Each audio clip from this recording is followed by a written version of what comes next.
Okay, so today's project is making up a new one of these.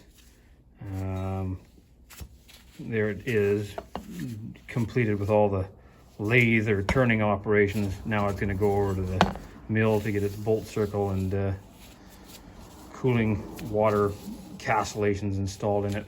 So this, being so thin, required chuck spacers to be able to get it out far enough in the 3-jaw to be able to actually work on it.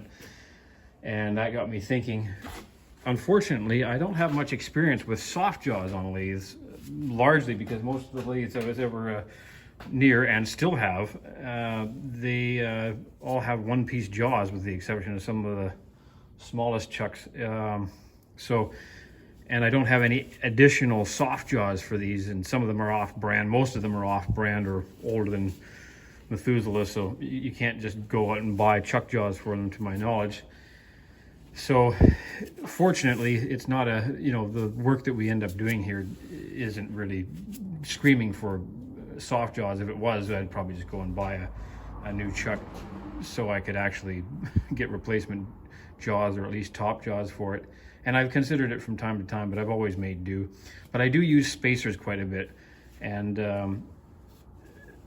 I don't know who came up with the idea, but putting blind holes drilled and tapped into the front of the chuck is a dandy idea, and I've been doing it for a long time. And Joe Pye made a video of it at some point, and he explains it much better than I could, and it's a very good idea. If you're at all inclined, I would highly recommend it. There's a surprising amount of meat in the top of these when you examine them, so there's no problem at all getting enough depth for engagement. I've done the same thing to some of my 4-jaws and faceplate. Of course, in those circumstances, you don't have to worry about drilling too far and getting at the scroll. In this case, I'm just using 1/4-20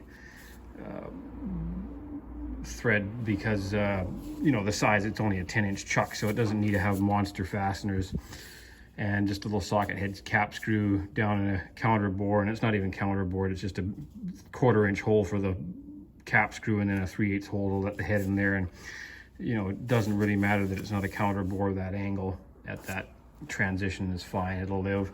You just want to get the head of the cap screw down far enough that it leaves you some meat that you can then not only just sort of deck off to get them all at the same height after you've installed them, but also then to carve a feature into if you need to. The utility of having a feature in there is not that great with the fact that they're stationary and it's a 3-jaw chuck, but the premise is nearly identical to that of soft jaws. So what I was getting at is, if we indicate off the outside of the chuck itself, it's got about 3/1000 of an inch of run out, and I'm in a spot there that just misses the pinion and then just misses the jaw itself. So conceivably it would be better on the edge. I haven't actually checked to see how repeatable this is. It's got a D18 attachment to the lathe spindle, so it could be that it's just not mounted all that marvelously. I just slammed it on there today, and it's possible if I tried it a couple different times that might smarten up, or it might actually not be clocked correctly. I've always just set it up so that the witness mark on the spindle and the lifting lug where my little overhead crane holds it up are coincident, but that might not be the best place. So you could play with that, or you could, if it always repeats in the same orientation, you could turn a true diameter on it or mill a little flat, whatever you want, or not. This is just an idea that I'm exploring. So knowing that outside of the chuck can be trusted to, say, that 3 thou plus or minus 1.5 thou, if we run our tool bit over to the outside edge of the chuck, then that should get us a position in the world, so to speak. You have to excuse me here because I'm trying to do things one-handed, hold the phone in one hand and do the work in the other. And so we got a little magnet that's going to hold on to that for me, make my life a little easier. So we can just run our tool bit right over to the edge of the chuck and use a little straight edge to prove when we're in line with the edge of the chuck. And the other thing you could do is just roll the chuck over and then average it, just find the high and low and then split the difference. And that might be good enough, especially if your chuck doesn't like to repeat in the same orientation. So once we get that, which is close enough to there as far as I'm concerned, I can then enter into my DRO what I believe my chuck to be. And it should be, let's double check notes, 9.832. So we'll go 9.832, enter. And theoretically, that'll work for all my layout now. I could then go in and sort of backbore these standoffs or spacers and create a feature in them, much the same as one would do with soft jaws.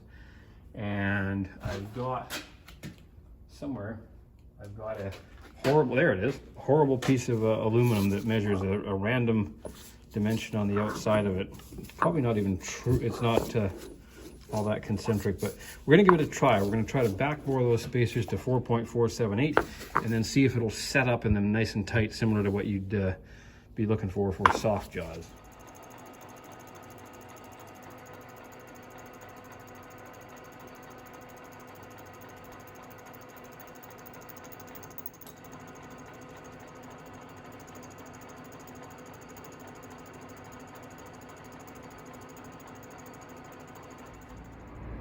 So of course, because it's plastic, it's got a little bit of fuzzy stuff on there, but that knocks off pretty good.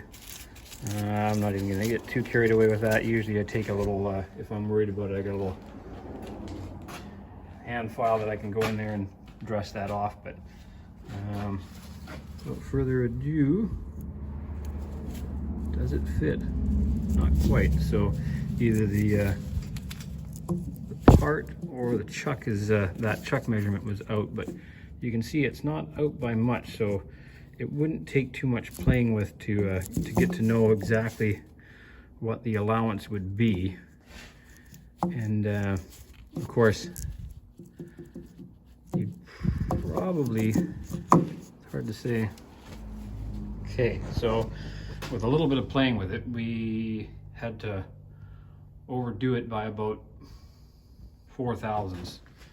Now that's possible that is a little bit of spring back on the plastic. It's possible that it's quite likely a burr on this disgusting part. This is the least scientific method of proving this theory, but there it is. It fits in there pretty darn good. You know, with the 3-jaw chuck, you don't have to rely on the spacers for location at all. This was more just the idea of proving whether or not that touch off on the outside of the chuck would work for soft jaws or not. I think it would, but let me know what you guys think, and I'm going to play with this some more as time goes by, sort of to, you know, when I'm doing some rough boring of various things, I'll touch off on the chuck and set my boring bar and then take a quick couple passes and measure it and see how accurate that is, or how repeatable that is, for you know, at least get you within the ballpark. Thanks for watching.